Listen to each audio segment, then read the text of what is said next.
20,000 एकड़नि जी शिकिल में हिकिड़ो अहिड़ो प्रोजेक्ट आंदो वियो आहे जेको सुभाणे सिंध जा 13 लख एकड़ थींदा, पाकिस्तान जा 48 लख एकड़ थींदा।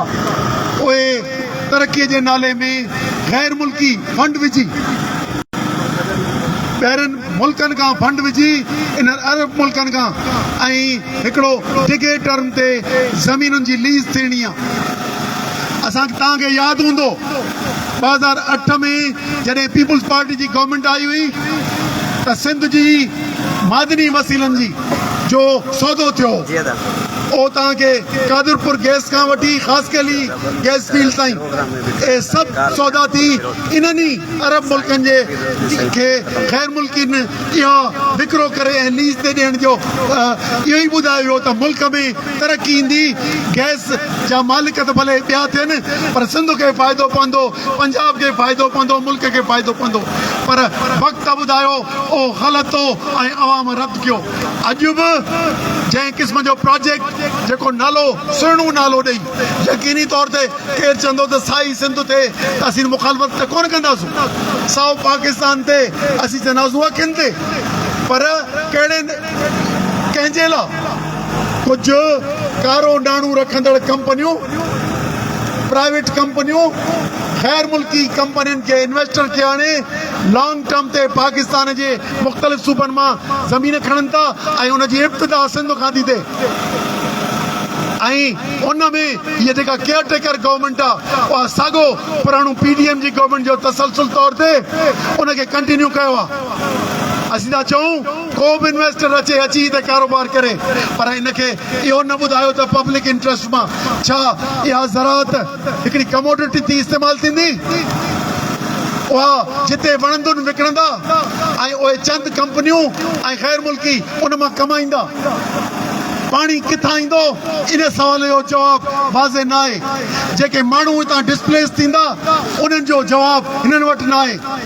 जेकॾहिं हू ज़मीन ख़रीद था कनि त वञी प्राइवेट कारोबार कनि, पर उन में असांजा सूबा पंहिंजी ज़मीन छो मुफ़्त में ॾियनि उन्हनि खे? उन में हिसेदारियूं ॾेखारियो, असांखे हिकिड़ो सब्ज़ बाग़ ॾेखारियो, इन सां कमु न थींदो। माज़ीअ में बि तव्हां ग़लति फ़ैसिला कया आहिनि। जेके ड्राइंग रूम में इदारनि जा माण्हू ऐं ब्यूरोक्रेट्स ऐं उन्हनि जा पब्लिक पॉलिटिशियन जेके उन्हनि जा पुतली सियासतदान आहिनि, उहे अहिड़े क़िस्म जा प्रोजेक्ट्स आणीनि था जेके किन मुल्कनि ऐं किन मुल्क जे अंदरि गिरोहनि ऐं इदारनि जे फ़ाइदे जा थियनि था ऐं उनखे मुल्क जे इंट्रस्ट थियनि था। जॾहिं तव्हां 1 यूनिट आहियो तॾहिं बि तव्हां चयो त मुल्क जे मफ़ाद मां, तव्हां जॾहिं गैस फील्ड्स विकियूं तॾहिं बि तव्हां चयो त मुल्क जे मफ़ाद मां। अॼु मुस्तक़बिल में 5 मिलियन जे लॻभॻि ईंदड़ ॾहाके में ज़मीनूं कुझु इदारा फबाए वञनि, असांखे इहो क़बूल न आहे। तव्हां स्टेक होल्डरनि खां, आबादगारनि खां कोन पुछियो आहे, हितां जे राहकुनि खां कोन पुछियो आहे, हिते जे सूबाई ख़ुदमुख़्तारी तव्हां ओरांगी आहे त न असीं पंहिंजी ज़मीन वञण जे नाले में वञे या गुड्डू बराज जे नाले में वञे या जेका कोटड़ी बराज जे नाले में वई, असां उहा बि क़बूल कोन कई। अॼु बि हिन प्रोजेक्ट खे असीं ग़लति सम्झूं पिया। मुल्क जे मफ़ाद में न आहे, सिंध जे मफ़ाद में न आहे। जेकॾहिं आहे त सम्झायो, मथां ऐलान को फौजी करे या केयर टेकर प्राइम मिनिस्टर करे असांजी क़बूल न आहे। अचो असां सां अची डायलॉग करियो। तव्हांजा जेके इकनॉमिस्ट आहिनि, जेके तव्हांजा दरबारी इकनॉमिस्ट आहिनि, उनखे छॾियो। अचो असांजा मईशतदान तव्हां सां, इकनॉमिस्ट तव्हां सां डायलॉग करण लाइ तयारु आहिनि। असांजा आबादगार तव्हां सां डायलॉग करण लाइ तयारु आहिनि। असां सां अची ॻाल्हायो त इहो पाकिस्तान लाइ कीअं फ़ाइदेमंद आहे, इहो सिंध लाइ कीअं फ़ाइदेमंद आहे। असांखे हुन ते सख़्तु रिजर्वेशनूं आहिनि।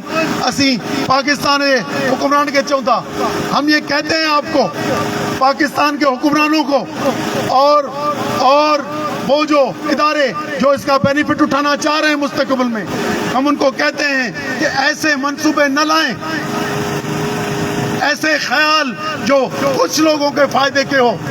अगर 5-6 लाख लोगों के फायदे के हो और 24 करोड़ अवाम के खिलाफ हो तो हमें ये कबूल नहीं है। तो इसलिए हमारा ये मुतालबा है कि इस पे नज़रसानी की जाए। तरक्की हम चाहते हैं, لیکن لاکھوں لوگوں کی کو دربدر کر کے نہیں, اپنے پانی کا کو بیچ کر نہیں, اور کچھ اداروں کو ایسٹ انڈیا کمپنی کی طرح جیسے ادھر آئی ایسٹ انڈیا کمپنی اور ادھر حکمران بن گئی, تو آج یہ رویہ اپنا مرکز اور اپنی افواج یہ رویہ نہ رکھیں ہمارے ساتھ.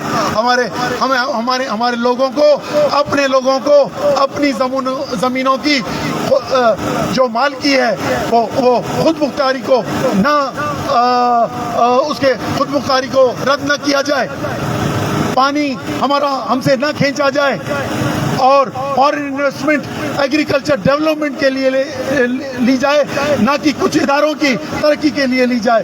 اس لیے نظر ثانی کریں, لوگوں تک آئیں, ڈسٹرکٹ لیول تک کنونشن بلائیں, آ کے کنونس کریں. اگر کنونس, کل مشرف نے جب خلا باغ ڈیم کا ایشو اٹھایا تھا, یقینی طور پہ اس کا ایک کریڈٹ جاتا ہے, وہ گیا اور نیچے جا کے ڈائیلاگ کیا, کراچی میں کیا, حیدرآباد میں کیا, پھر اس نے ANG عباسی کی کمیٹی بنائی, ٹیکنیکل کمیٹی بنائی, آبادکاروں سے ملا. جب انہوں نے رد کیا تو وہ اس ڈیم سے ہاتھ اٹھا گیا اور جا کے دوسرے ڈیم پہ اتفاق کیا. تو آج اگر آپ کا غلط فیصلہ ہوا ہے اس پہ ضد نہ کریں, ورنہ یہ کروڑوں لوگ متاثر آپ کے خلاف ہو جائیں گے اور ملک کے لیے کوئی حادثہ ہو سکتا ہے. مہربانی. جی